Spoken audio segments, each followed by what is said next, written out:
Joe, how important is it to acknowledge what these children have been through with something like Bravery Awards? I think it's really important. That it's something we do in the club here for a long time, and I think it's something we all take great pride in. To be able to acknowledge these children when they're at their most vulnerable is really incredible, and I think it's a privilege that we get to do that. To have a sick child go through a hospital admission like these parents have had to deal with is so tough, and it's something that I think none of us can really fathom. And I think the parents have had such an influential influence on their children during that. You get first-hand experience in your life away from football, working at PCH. What are the challenges that these families face when they're in these sort of, like you said, their most vulnerable scenarios?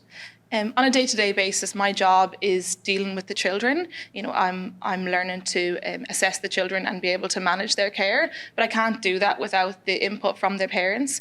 When parents come in, they're obviously very, very worried and concerned, and as they should be, but we take those concerns very highly, and we use those concerns to help drive us in our clinical decision making for that, and we make sure that those concerns are always dealt with as dealing with the child.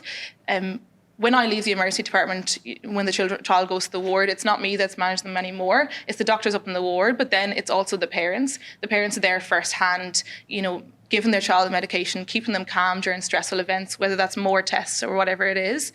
They're also there afterwards when they're discharged home, trying to get them back to their best self. They're also there after that, then bringing them to school and training sessions and whatever it may be. I think we all take great pride in our parents. I think from me, from everyone at the club, and I think everyone in the world, we wouldn't be where we are without our parents and with the support that they have. I guess, how does it make you feel knowing that you're involved with a club that has awards like this and recognises those struggles, and when you also work in the environment outside the club? I think it's incredible what we do here. When I see a sick child in hospital, I can't appreciate fully what they're going through, and all I'm doing is trying to support them and help them get through it as quick as possible. When children come into the hospital, they don't want to be there. I don't want them to be there, and their parents don't want them to be there. They just want to get better as quick as possible, and I'm doing everything I can to help them get to that as soon as they can.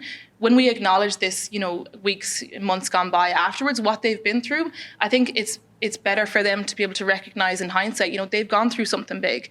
At the time, they don't really understand what it is, but when we say to them, you've gone through this and what you've gone through is incredible, and your strength and bravery throughout that is something to be acknowledged, I think that's great for them going forward, and they can take great pride in that moving forward, that is something that they've had to battle with, and they can come out of that stronger than they've been before.